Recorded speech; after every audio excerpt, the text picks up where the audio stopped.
Hello everyone, देखिए अब कुछ और न्यूमेरिकल्स करते हैं ग्रेविटेशन के ऊपर। देखो क्या कहता है, find the net force on 2 kg। Net force निकालनी है 2 kg के ऊपर। तो देखो जरा इसमें कैसे निकलेगी। देखो ये दोनों क्या हैं, एक दूसरे पे अट्रैक्टिव फोर्स लगा रहे होंगे, ठीक है। तो यानी कि ये वाला इसको अपनी तरफ अट्रैक्ट करेगा इस तरीके से। तो मान लो ये F1 फोर्स से अट्रैक्ट कर रहा है और ये वाला भी इसको अपनी तरफ अट्रैक्ट करेगा। अगर इन दोनों की बात कर रहे हैं हम तो ऑब्वियस ही बात है ये वाला इसको अपनी तरफ अट्रैक्ट करेगा, ये मान लो F2 कर रहा है। क्लियर है। अब देखो ये दोनों फोर्सेस इक्वल नहीं है, ठीक है। क्यों नहीं है उस चीज़ को समझो। अगर हम 5 kg और 2 kg में बात कर रहे होते, सिंपली हम 5 kg में और 2 kg में बात कर रहे होते, तो इनमें हमें पता है कि मान लो ये कितना डिस्टेंस दिया हुआ है इसने 10 सेंटीमीटर का, तो ऑब्वियसली जितनी फोर्स इधर लग रही है उतनी ही इधर लगेगी, वो एक कहानी अलग है, ठीक है। अभी हम इधर से फोर्स जो लग रही है वो तो F1 ही लगेगी, वो हम बात ही नहीं कर रहे यहाँ पर, ठीक है ना, क्योंकि हमें पूछा 2 kg पे नेट फोर्स क्या लगेगी। सेम यहाँ की हम बात कर रहे हैं कि ये वाली जो फोर्स है जितनी इधर लग रही है उतनी ही इधर भी लगाएगा ये, क्या नहीं बताओ। ये तो बात समझ रहे हो ना आप, ठीक है। लेकिन हमें इसकी फोर्स की बात नहीं करनी, क्योंकि हमें 2 kg पे नेट लगानी है। तो 2 kg पे हमने देखनी है फोर्सेस कौन सी लग रही है। एक तो ये इसको अट्रैक्ट कर रहा है और एक ये वाला इसको इधर अट्रैक्ट कर रहा है। और ये 10 kg का है, ये 5 kg का, तो वैसे 10 kg वाला ज़्यादा अट्रैक्ट कर रहा होगा। ये भी बात आपको क्लियर कट समझ में आ रही है, ठीक है। तो यहाँ से अगर हम देखें यहाँ पर कि जो नेट फोर्स होगी हमारे पास, जो नेट फोर्स होगी सॉल्यूशन में, नेट फोर्स होगी ऑन 2 kg, वो क्या होगी जल्दी से बताओ। F2 माइनस में F1 होगी। ये क्लियर कट है बात, ठीक है। F का फॉर्मूला सभी को पता है, Gm1 m2 bye are square होता है, ठीक है। तो हम इसको देखो डायरेक्ट करने की कोशिश करेंगे। यहाँ देखो F2 के लिए देखो G होगा m1, ये वाला 5 हो जाएगा। F2 की बात कर रहे हैं ना, सॉरी इसकी बात कर रहे हैं हम, ठीक है। तो ये 10 हो जाएगा, ठीक है। F2 के लिए Gm1 और m2 कितना हो गया 2 और आर स्क्वेयर, आर कितना है इसका, इन दोनों के बीच का डिस्टेंस कितना 10, तो 10/100 इसका स्क्वेयर, माइनस F1 के लिए भी यही होगा। देखो Gm1 अब इसमें ये 5 kg बन जाएगा और m2 2 kg बन जाएगा और आर स्क्वेयर यानी कि 10/100। 10/100 क्यों कर रहे हैं, बिकॉज सेंटीमीटर में मीटर में करने के लिए 10/100 किया और उसका स्क्वेयर है, फॉर्मूले में हमें पता है। क्लियर है। यहाँ से देखो अब ज़्यादा टेंशन लेने की ज़रूरत नहीं है। देखो यहाँ से कॉमन ले लो G, और ये वाला 2 इधर भी है इधर भी है, ये भी कॉमन आ गया, और नीचे से 10/100 का स्क्वेयर भी। तो इधर बचा क्या, इधर से ये 10 बचा और इधर से क्या बचा, ये 5 बचा, बाकी तो सब बाहर आ गया। तो यहाँ से देखो अभी इजीली सॉल्व हो जाएगा। G की वैल्यू पुट करो 6.67 इंटू 10 की पावर -11 इंटू में 2 इंटू में 10 - 5 इज़ 5। अब देखो 10 का स्क्वायर करोगे तो 100 होगा, और 100 का स्क्वायर करोगे तो 2 बार 100, तो यानी कि वो ऊपर ले जाएँ हम, यहाँ से तो ऊपर ही जाएगा, तो 2 बार ये 100 हम ऊपर ले गए स्क्वायर वाला, ठीक है। तो ये 100 से ये 100 कैंसिल, तो देखो सिंपल बन गया ये 6.67 इंटू में 10 की पावर -11 इंटू में 5 टू 10 एंड दिस इज़ 100। तो 10 की पावर -11 इंटू में 10 की पावर ये देख लो कितना हो रहा है, 3 हो रहा है, 1 और 2 3। अब देख लो 10 की पावर -11 और +3, 10 की पावर कितना बनेगा -8, ठीक है। तो ये बन रहा है 6.67 इंटू में 10 की पावर -8, ये आ रही है आपके पास नेट फोर्स न्यूटन में। ईजी है, बताओ, सिंपल। नेक्स्ट क्वेश्चन देखो बहुत इंपॉर्टेंट है। देखो क्या कहता है, where should a third mass of 2 kg be placed between them so that the net force on 2 kg is 0। देखो क्या कह रहा है इसमें, ये डायग्राम दिया हुआ है आपको। कह रहा है एक मास m पड़ा है, एक मास 4m पड़ा है, इनके बीच में 2 kg का मास कहाँ लगाएं जहाँ पर नेट फोर्स 0 हो जाए। तो हम लेट मान लेते हैं कि हमने ये 2 kg का मास यहाँ लगाया, जिसकी जो दूरी है यहाँ से ये कितनी है, x है। तो ये वाली बच गई, कितनी होगी ये टोटल 1 है, तो 1 में से x माइनस करेंगे तो ये बचेगी, तो ये 1 - x बचेगी। x - 1 मत कर देना, 1 पूरा बड़ा है, x ये माना हमने, तो ये कितना होगा, 1 में से ये चीज़ माइनस करेंगे। देखो ये चीज़ ऐसे होती है, जैसे मान लो ये है आपके पास पूरा एक, ठीक है, ये तो यहाँ तक, ये मान लो हमने कहा कि 10 है, ठीक है, और यहाँ तक का ये मैंने मान लिया ये 5 है। तो ये जो बचेगा आगे, ये वैल्यू जो बचेगी आगे, ये कितनी होगी, 10 - 5 होगी ना, समझ रहे हो। ये ऐसे नहीं समझ में आ रहा, 4 मान लो इसको, तो ये कितनी होगी, 10 - 4 होगी ना। 10 में से ये 4 माइनस करेंगे तो ये बचेगी, तो वही किया। ये अगर 1 है तो ये x मानना, तो ये 1 - x। क्लियर है। अब देखो उसने कहा कि नेट फोर्स 0 होनी चाहिए। नेट फोर्स 0 कब होगी, देखो ये वाला m इसको अपनी तरफ इधर लेगा और ये वाला 4m इसको अपनी तरफ इधर लेगा। ये नेट फोर्स 0 कब हो सकती है, जब यहाँ पर ये दोनों फोर्सेज इक्वल होंगी। बिकॉज नेट फोर्स क्या होती है आपके पास, F1 - F2 या फिर F2 - F1, और वो कह रहा है नेट फोर्स 0 होनी चाहिए। अगर यहाँ से 0 है ये, तो F1 = F2 इसी तरीके से बनेगी। और नहीं तो अंडरस्टूड है कि यहाँ पर नेट फोर्स 0 कब होगी, तब ये दोनों फोर्सेज क्या होंगी, इक्वल होंगी। देख लो ना, अपोजिट फोर्सेज है ना, तो इस वजह से क्या होंगी, अगर इक्वल होंगी तभी क्या होंगी, नेट फोर्स यहाँ 0 होगी। ठीक है, तो ये कहानी हमें समझ में आ गई। तो बस सिंपल है।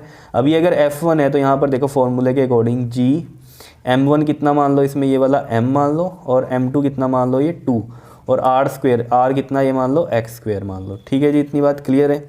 यहाँ से देखो F2 से G ये मान लो, M1 कितना मान लो 4M, और M2 कितना मान लो ये 2, क्लियर, और R कितना बनेगा इसमें 1 माइनस एक्स का ये स्क्वायर बन गया। क्या इतनी बात क्लियर है? देखो G से ये G कैंसिल, M से ये M कैंसिल, ये 2 से ये 2 कैंसिल, क्या बचा यहाँ 1 अपॉन में x square is equal to में यहाँ क्या बचा 4 अपॉन में 1 माइनस में एक्स स्क्वायर।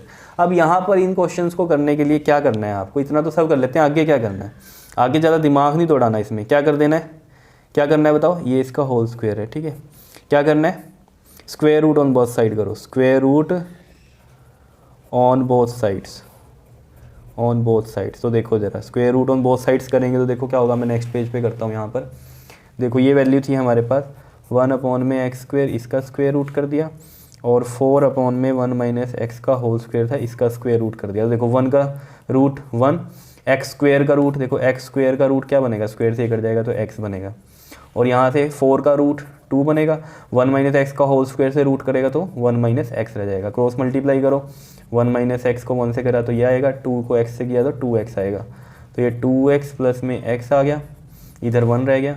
तो यहाँ पर ये करते हैं, देखो 1 इज इक्वल टू में 3x, और x कितना आ गया ये 1/3। इसका मतलब 1 को 3 से डिवाइड कर लो, नहीं जा रहा तो पॉइंट लगाओ, 0 लगेगा, 3 3 ज़ा 9, फिर 1 0 3 3 0.33 मीटर की दूरी पे अगर हम 2 kg को रखेंगे तो क्या आ जाएगा हमारा नेट फोर्स 0 आ जाएगा। मतलब क्या कि आप इस तरीके से लिखोगे, place 2 kg mass 0.33 metre from mass m। तो ये चीज़ आप लिख सकते हो कि यहाँ से आप 0.33 मीटर पे रखोगे तो यहाँ पर नेट फोर्स क्या रहेगी, 0 रहेगी। क्या इतनी बात क्लियर है या नहीं है? ठीक है, तो इसी के जैसा ये मैंने एक क्वेश्चन यहाँ पर दिया हुआ है, क्वेश्चन नंबर 8। ठीक है, तो ये क्वेश्चन भी बिल्कुल सेम ऐसा ही है, बस यहाँ पर देखो वैल्यूज चेंज कर दी, m कर दिया, ये 9m कर दिया, यहाँ पर 4m था। ठीक है, ये यहाँ पर ये 2m मीटर कर दिया, यहाँ ये 1 मीटर था। ठीक है, और यहाँ 2 kg का मास प्लेस कर रहे थे, यहाँ 1 kg का मास प्लेस करना है, और नेट फोर्स 0 ही होनी चाहिए। तो कहाँ प्लेस करें 1 kg का मास की नेट फोर्स क्या रहे, 0, ये क्वेश्चन है। कर सकते हो, बिल्कुल सेम ऐसा ही रहेगा। क्लियर है? अब चलो इस पे चलते हैं, क्वेश्चन नंबर 7 पे। देखो क्या कहता है, ये कहता है find the net force on mass at point A. Mass m पे आपको बताना है on mass at A point पे जो है। ठीक है ना, तो देखो ये एक इक्विलेटरल ट्रायंगल हमें साफ दिखाई दे रहा है, और यहाँ मासेस भी क्या है, सेम है। तो यानी कि इस पॉइंट से अगर ये वाला इसको अट्रैक्ट करेगा इस साइड, तो ये मान लो F1 कर रहा है, और ये वाला इसको इधर अट्रैक्ट कर रहा है, दैट इज़ F2 फोर्स से अट्रैक्ट कर रहा है। ठीक है, और ये दोनों फोर्सेस क्या रहने वाली हैं बताओ ज़रा, इक्वल रहने वाली हैं। क्यों रहेंगी इक्वल बताओ? बिकॉज यहाँ मासेस क्या हैं, सेम है। ये वाला मास और ये वाला मास, ये वाला मास और ये वाला मास, और ये दोनों भी आपस में क्या सेम है। ठीक है, और डिस्टेंस भी क्या इनके सेम है। तो अगर यहाँ पर आप F1 निकाल लोगे तो ये क्या बनेगा, देखो G M1, ये M1 और ये M2 अपॉन में R स्क्वायर यानी कि A स्क्वायर, और F2 निकालोगे वो भी यही बनेगा, G ये M1 मान लो, ये वाला M2 मान लो, और ये डिस्टेंस A स्क्वायर। तो देख लो यहाँ भी क्या बन रहा है, ये G आपके पास M square by A square, और ये भी क्या बन रहा है, G M स्क्वायर अपॉन में A स्क्वायर। तो यहाँ से हमें साफ पता चल रहा है कि F1 इक्वल टू क्या है जी, F2 है। F1 इक्वल टू क्या है, F2 है। ये चीज़ हमें पता चल रही है। ठीक है, अब आप साफ यहाँ से समझो, नेट फोर्स निकालनी है। अब देखो दो ये अलग अलग डायरेक्शन में जा रही हैं फोर्सेस। ठीक है, दो वेक्टर्स हैं, तो ऑब्वियस सी बात है, आपको पता है ये नेट फोर्स यहाँ बनेगी इसकी। और किस तरीके से बनती है ये बताओ जल्दी से, आपको याद है? अगर दो फोर्सेस इधर ये लग रही है और एक इधर लग रही है आपके पास, ठीक है, तो नेट फोर्स इनकी ये निकलती है आपके पास।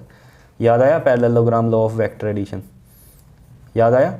ठीक है, तो वो लगेगा इसमें। Parallelogram law of vector addition से आपको पता ही है वैल्यू क्या होती है, अंडर रूट में F1 का स्क्वायर प्लस में F2 का स्क्वायर प्लस में 2F1 F2 कोस थीटा।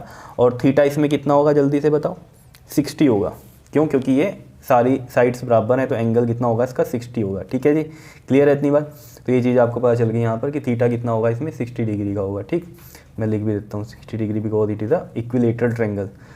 तो यहाँ पर देखो, अगर आप ध्यान दो, F1 और F2 तो इक्वल है, तो मैं एक ही वैल्यू रख देता हूँ, F1 स्क्वायर प्लस में F1 स्क्वायर प्लस में 2F1 और F1 ये F1 स्क्वायर हो जाएगा। और cos 60 कितना होता है जी, 1/2 होता है। ठीक है, तो cos 60 1/2, तो 2 से 2 कैंसिल हो गया। तो ये कितना आ गया आपके पास यहाँ पर 3f1 का स्क्वायर आ गया, और f1 का स्क्वायर है तो रूट में तो 3 तो रहेगा, लेकिन f1 का स्क्वायर है तो रूट से स्क्वायर कट जाएगा तो सिंपल f1 बचेगा। ठीक है, तो जो नेट फोर्स आ रही है यहाँ पर √3 और f1 की वैल्यू पुट कर दो gm² / a², ये आपके पास इसका आंसर आएगा। क्या इतनी बात क्लियर है, बताओ आया समझ में? ठीक है जी, तो ये थे क्वेश्चंस आपके पास ग्रेविटेशन के कुछ। ठीक है, अब इससे नेक्स्ट वीडियो में थोड़े इससे और अच्छे क्वेश्चन होंगे, वो आप जरूर करना। ठीक है, जो मोस्टली जो क्वेश्चन नंबर 11 में कराऊंगा ना, वो बहुत अच्छे से आपको समझना है नेक्स्ट वीडियो में। क्लियर? चलो तब तक के लिए ये करो आप। क्लियर है? Okay, thank you.